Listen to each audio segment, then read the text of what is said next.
Yo, what's good, squad? Buckle up, fam, because I'm dropping a story so wild it'll make your head spin faster than a TikTok trend. Picture this. Me? Just a regular 22-year-old dude trying to make it in the world. But my mom? She's out here acting like I'm her personal slave, legit screaming, "You're my kid, you're my property." Let's jump into this hot mess, shall we? So, I'm fresh out of college, landed a decent office job downtown. Think cubicles, coffee runs, and a paycheck that keeps me from eating instant noodles every night. I'm living in a small apartment, splitting rent with a roommate, thinking life's finally smoothing out. Wrong. Enter my mom. Mid 50s, loud enough to wake a coma patient, and 100% convinced she owns me because she pushed me out of her 2 decades ago. This woman's entitlement is next level. She'd make a reality TV villain look chill. It all starts one random Wednesday. I stumble home after a brutal shift. Boss riding my ass, printer jamming, the works. Dreaming of kicking back with a beer and some video games. I barely get the key in the door, still in my wrinkled button-up, when mom's already there, looming like a bouncer at a club. "Where you been, huh? This place is a dump. Trash overflowing, laundry piling up. You think I'm your cleaning lady?" She yells, voice so sharp it could cut glass. I'm like, "Mom, I've been at work all day. Give me a break." But nah, she's not hearing it.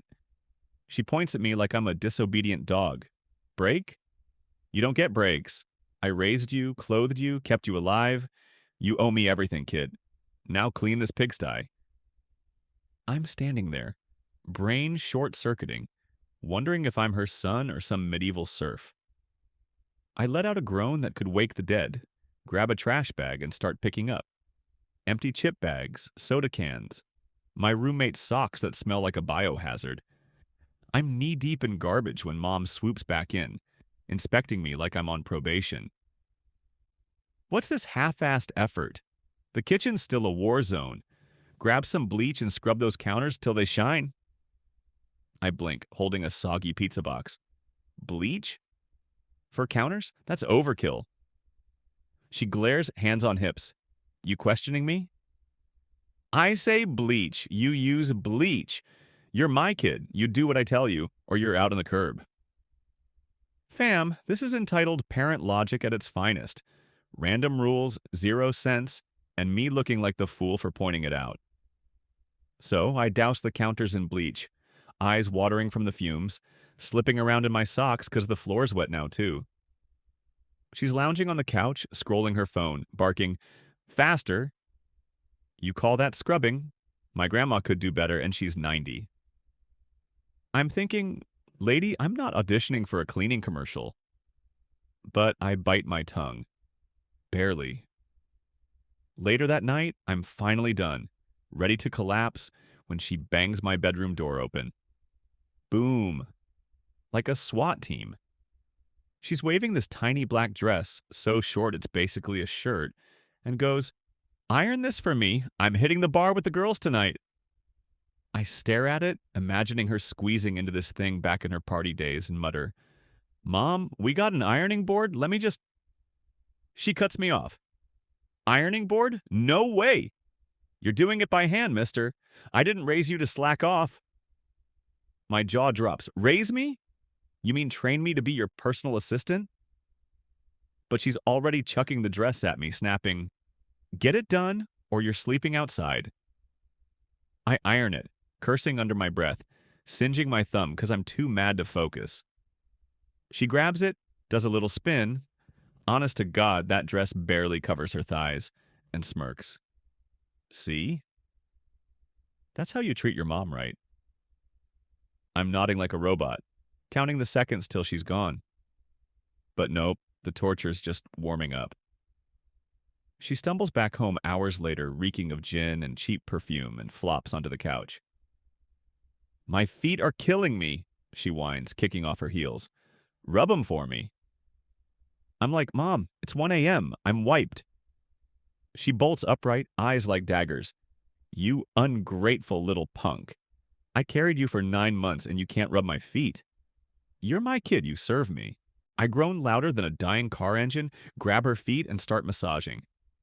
They're sweaty, rough, and, sorry, fam, smelling like a locker room after a double shift.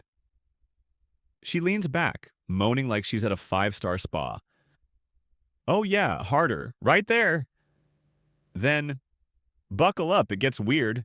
She hikes her dress up a bit, flashing legs that used to turn heads but now look like they've clocked some mileage. Don't stop, she purrs. Put some muscle into it. I'm screaming internally, hands on her feet, brain yelling, this is not okay.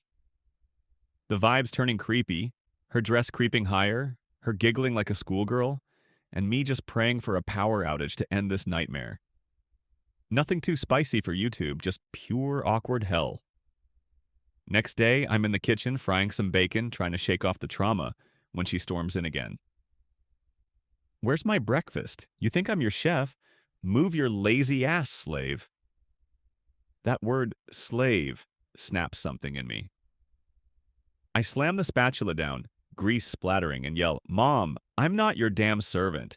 I work, I pay rent, I'm a person, not your property. She gasps, clutching her chest like I've shot her. How dare you talk to me like that? I gave you life. I grab my sizzling pan, bacon and all, and shout, yeah, and I've been paying for it every damn day. I'm out. I storm out, leaving her screeching about disrespect to the walls. Now I'm crashing at my buddy Jake's place, munching my slightly charred bacon, spilling this tea for you, fam. Mom's blowing up my phone. Get back here, you owe me. But I'm ghosting her like she's a bad Tinder date. Freedom's tasting sweeter than ever, you feel me? But it's not over yet. A week later, I'm chilling at Jake's, gaming with some beers when she shows up unannounced, banging on the door like a debt collector. Open this door, you little brat. You can't run from me. I'm your mother. Jake's like, dude, she's nuts. And I'm peeking through the blinds, heart pounding. She's out there yelling to the whole block. He's my kid. He belongs to me. I crack the door, trying to keep it civil. Mom, I need space, okay? I'm not your slave. She shoves past me, plops on Jake's couch, and goes, Space? You don't get space. I raised you, so you do what I say, starting with cleaning this dump. Jake's jaw drops, and I'm like, this ain't even my place. She smirks. Doesn't matter.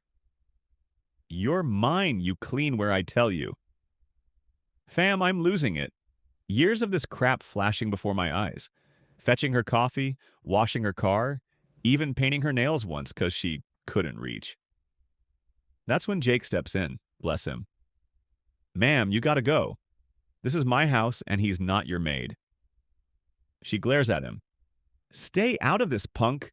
He's my blood, my rules.